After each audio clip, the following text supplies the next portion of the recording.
everyone and welcome to my channel Knowledge Fusion। Last video में हमने अपनी third series समझी थी।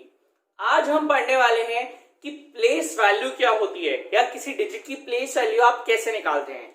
तो पहले आप एक क्वेश्चन लिख लीजिए जो 10th बोर्ड्स और 8th और 9th के एग्जाम्स में आता है।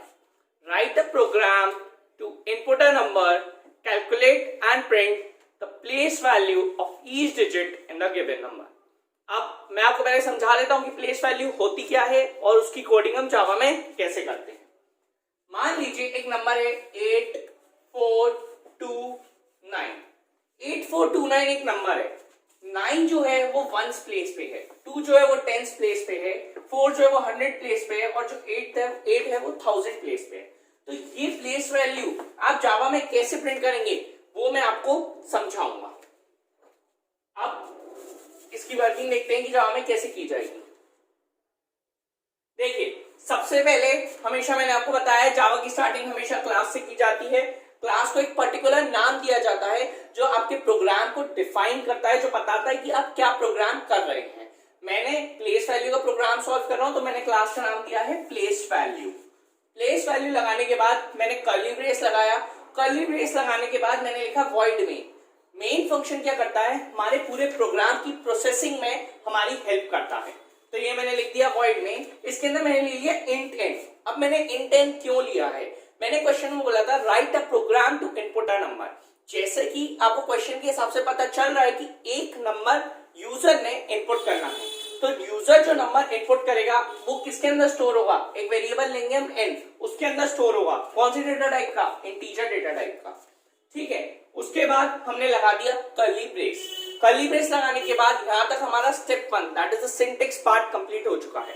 अब बारी आती है स्टेप 2 की, यानी कि स्टेप 2 में हम वो वेरिएबल्स लेते हैं जो हमारे प्रोग्राम को सॉल्व करने में हमारी हेल्प करते हैं।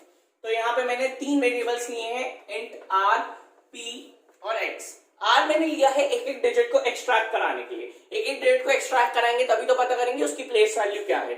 पी मैंने लिया है हर एक डिजिट की प्लेस वैल्यू स्टोर कराने के लिए, और एक्स मैंने लिया है प्लेस वैल्यू को कैलकुलेट करने के लिए हमारा एक्स जो है वो हेल्प करेगा। ठीक है, मैंने पी की इनिशियल वैल्यू 1 रखी है, एक्स की इनिशियल वैल्यू 0 रखी है, आर हम कैलकुलेट करेंगे। अब एक एग्जांपल के तौर पे एक नंबर ले लेते हैं जो पता चलेगा कि कैसे प्लेस वैल्यू का प्रोग्राम रन किया जाता है। मान लीजिए यूजर ने इनपुट किया है 8429।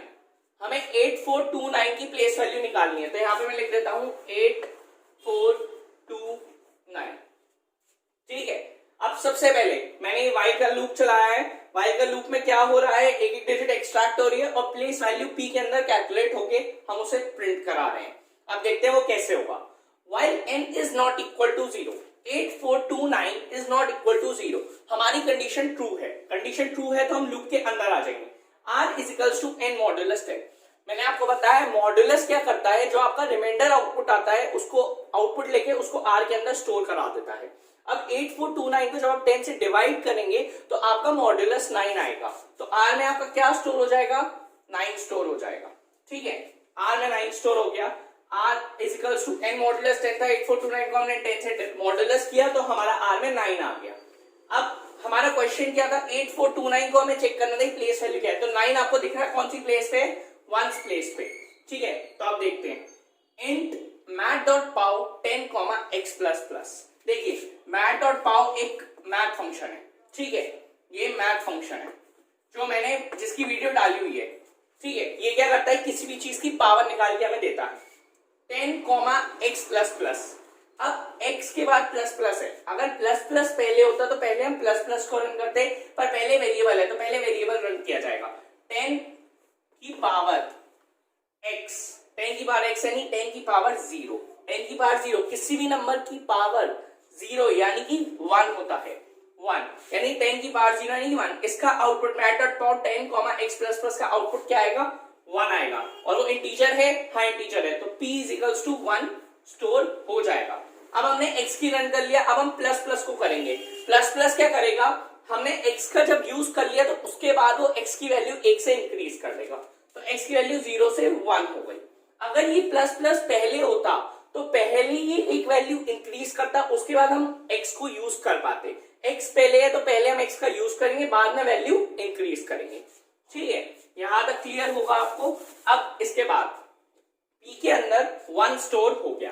नेक्स्ट स्टेप में क्या है, SOPLN place value of r is plus p। ये कैसे प्रिंट हो जाएगा, ये आपका आउटपुट स्क्रीन पे आ जाएगा, place value of 9 is 1, place value of 9 is 1। ऐसे करके आपकी प्लेस वैल्यू प्रिंट हो जाएगी। ये पहली प्लेस वैल्यू प्रिंट हुई है, पहली डिजिट की। अब इसके बाद आप क्या करेंगे, आपका काम यहां तक खत्म नहीं हो, अब आप यहां से वापस ऊपर जाएंगे। ये गए, उससे ऊपर जाने से पहले अभी आपने सिर्फ प्रिंट कराया है, ये पहली प्रिंट हो गई। अब जैसे से डिजिट एक्सट्रैक्ट हुई है, नंबर छोटा होगा, n equals to n divided by 10। 8429 को जब आप 10 से डिवाइड करोगे तो आपका जो क्वेश्चन है वो आपका आउटपुट आता है। तो जब आप 8429 को 10 से डिवाइड करोगे तो आपका क्वेश्चन 842 आएगा। तो आपकी n की वैल्यू कितनी हो गई, 842। ठीक है, उसके बाद आप यहां से ऊपर जाएंगे, कहां पे, यहां से आप जाएंगे, मैं इसको मैथ फंक्शन को रब कर देता हूं। ठीक है, किसी को भी अगर math.pow समझना हो तो उसकी वीडियो ऑलरेडी अपलोडेड है, वो समझ सकता है। यहां से आप गए इधर, ये आप ऊपर आ गए इधर। अब आप चेक करेंगे क्या 842 is not equal to 0, condition true है, कंडीशन ट्रू है, वापस अंदर आएंगे, r is equals to n modulus 10, r is equals to n modulus 10। फिर से वही हो गया, आपका जो n है 842, उसको जब आप 10 से मॉडुलस करेंगे तो आपका रिमाइंडर 2 आएगा। ठीक है, तो r की वैल्यू क्या स्टोर हो जाएगी, 2 स्टोर हो जाएगी। नेक्स्ट स्टेप में आएंगे, p is equals to int math.pow 10, x plus plus. सबसे पहले क्या करेंगे, math.pow 10, x प्लस प्लस। आपकी x की वैल्यू क्या है, 1, 10 की पावर 1। अब जबकि हमने x यूज कर लिया है तो अब हम उसको प्लस प्लस यानी 1 से इंक्रीज कर सकते हैं। तो अब x की वैल्यू हो गई 2। ठीक है, अब ये क्या आउटपुट आ गया, 10 की पावर 1। किसी भी चीज की पावर 1 कितना होता है, वही नंबर होता है, तो ये 10 आ गया। तो 10 एक इंटीजर है, हाँ है। अगर ये इंटीजर नहीं होता तो ये ऑटोमेटिकली इंटीजर में कन्वर्ट हो जाता। इंटीजर है तो p में क्या आ गया, 10 आ गया। p की वैल्यू क्या स्टोर हो गई, 10 स्टोर हो गई। अब नेक्स्ट स्टेप में आएंगे तो क्या प्रिंट हो रहा है, प्लेस वैल्यू ऑफ 2 इज 10। तो ये अब जैसे 9 ये प्रिंट हुआ था, अब ये क्या प्रिंट हो जाएगा, प्लेस वैल्यू ऑफ 2 इज 10। इस तरीके से ये प्रिंट हो जाएगा। यहां तक क्लियर है। अब यहां से हम नेक्स्ट स्टेप पाएंगे, n is equal to n divided by 10।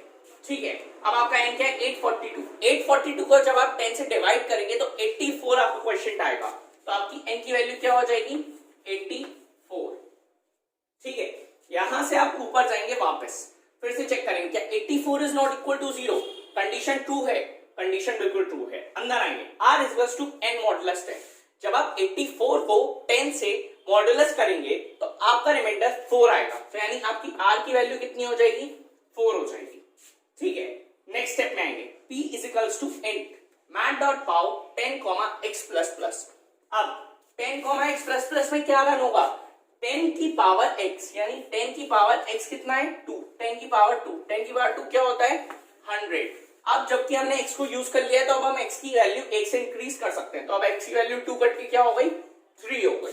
ठीक है, अब हम नेक्स्ट स्टेप में आएंगे, SOPLN प्रिंट करा रहे हैं हम, place value of r is p, यानी कि place value of 4, place value of 4 is p।